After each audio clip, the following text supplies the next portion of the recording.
Final destination blood lines. कहानी शुरू होती है एक काली रात, आसमान पर बादलों की गड़गड़ाहट और एक लाल बिजली जो आसमान चीर देती है। स्टेफनी रेस, एक कॉलेज स्टूडेंट, करवट बदलते हुए एक बुरे सपने में छटपटा रही होती है। सपने में वो एक पुराने ज़माने के टावर के सामने खड़ी होती है। नाम है स्काईव्यू टावर और लोग खुशी से इसके अंदर जा रहे होते हैं। स्टेफनी चिल्ला रही होती है, डोंट गो इनसाइड, टावर गिरेगा, ये कोलैप्स होने वाला है। लेकिन कोई उसकी नहीं सुनता। अचानक से एक जोरदार धमाका और पूरा स्काईव्यू टावर नीचे गिर पड़ता है। धूल और मलबे का तूफान उठता है। सैकड़ों लोग उसी में दब जाते हैं। कैमरा जूम करता है, स्टेफनी का चेहरा धूल से भरा आंसुओं में डूबा हुआ। कट टू, उसकी आंख खुल जाती है। वो अपने हॉस्टल के बेड पर है, पसीने से तरबतर। ये सपना फिर से वही टावर। स्टेफनी अपने रूम से निकलती है और अपने प्रोफेसर को कॉल करती है। वो उसे कहती है, मुझे एक ब्रेक चाहिए, कुछ तो गलत हो रहा है मेरे अंदर। वो ट्रेन पकड़कर चली जाती है अपने होम टाउन स्काईफील्ड। वहाँ उसका पापा, उसका छोटा भाई चार्ली और उसका अंकल हावर्ड, आंटी ब्रेंडा और कज़न्स एरिक, जूलिया और बॉबी रहते हैं। पर एक और चेहरा है जो सबसे चुपचाप रहता है, आइरिस कैम्बल, स्टेफनी की दादी, जो एक रिमोट कैबिन में रहती है और बहुत सालों से किसी से बात नहीं की। वो मिलती है आइरिस से, एक स्किनी ओल्ड वुमन, कैंसर से जूझती हुई, पर आंखों में रहस्यमयी चमक। आइरिस, तुम्हारा सपना, ये पहली बार नहीं हुआ किसी को। मैंने भी देखा था 1969 में। मैंने टावर में मरने से पहले लोगों को वार्न किया था, उन्हें बचा लिया, पर मौत को धोखा देना सस्ती डील नहीं होती। स्टेफनी, तो डेथ अब वापस आ रही है हमारे लिए? आइरिस, ग्लेयरिंग, नहीं, सिर्फ तुम्हारे लिए नहीं, तुम्हारे खून के लिए, तुम्हारे डिसेंडेंट्स। Blood line. आइरिस एक पुरानी नोटबुक निकालती है, ब्लड स्टेन्ड येलो पेजेस वाली डायरी। उसमें लिखा है डेथ की ओरिजिनल डिज़ाइन, कैसे हर इंसान का मरना तय होता है और अगर कोई बचा जाए तो बैलेंस टूट जाता है। वो कहते हैं डेथ डजंट लाइक इंटरफियरेंस, जो बचा लिया गया उसके बदले सब कुछ वापस लेना पड़ता है। आइरिस कहते हैं कि हर डेथ के सर्वाइवर की जनरेशन में कोई ना कोई टारगेट होता है और अब स्टेफनी और उसका परिवार उस लिस्ट में है। वो कहते हैं तुम्हारा सपना सच है, टावर कभी गिरा नहीं, पर गिरा भी था। तुम्हारी ब्लड लाइन में वो याद अभी भी छुपी है। अब डेथ तुम सबको एलिमिनेट करेगी, एक एक करके। स्टेफानी ट्रस्ट नहीं करती इनिशियली। तभी एक तेज धमाका होता है, आइरिस के कैबिन में लैंप गिरता है और आग लग जाती है।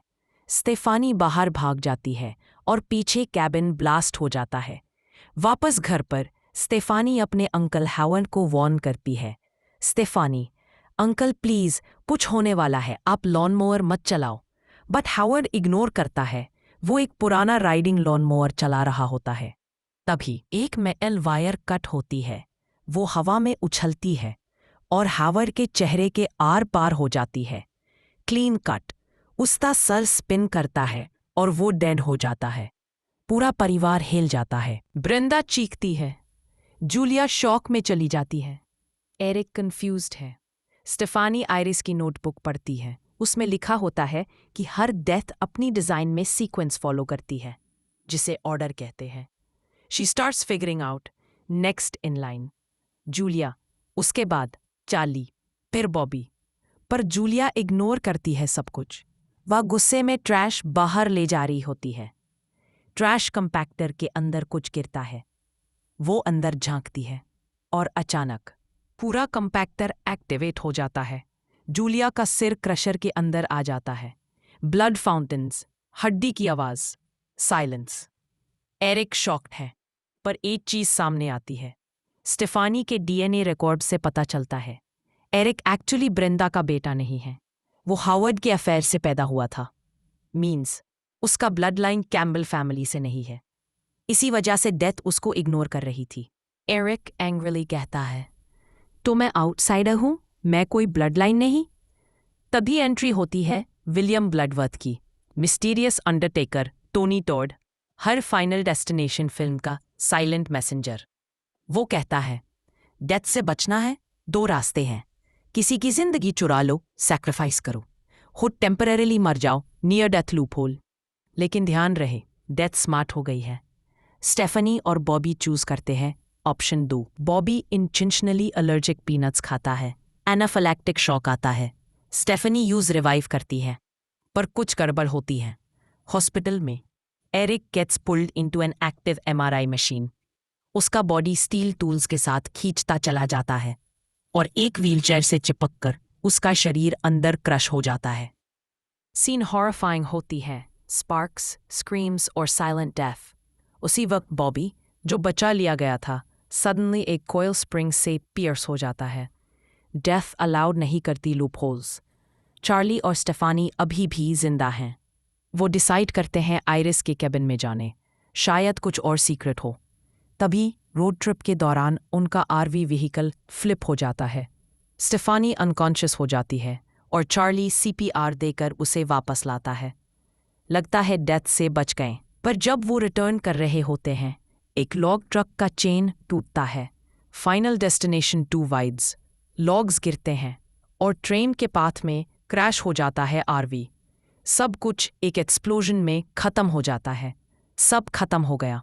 कैमरा पैन करता है एक बर्न्ट डायरी पर, आइरिस की नोटबुक। एक आखिरी फ्रेज ब्लिंक करता है, you can not cheat death, blood remembers. Cut to black. एक फाइनल डेस्टिनेशन, ब्लड लाइन्स 2025। एक साइकोलॉजिकल और हेरिडिटरी हॉरर स्टोरी है। इसमें डेथ का टारगेट सिर्फ इंडिविजुअल्स नहीं, पूरी वंशवृद्धि, ब्लड लाइन है। हर बचाव का प्राइस होता है और एंड में डेथ हमेशा अपना बैलेंस वापस लेती है।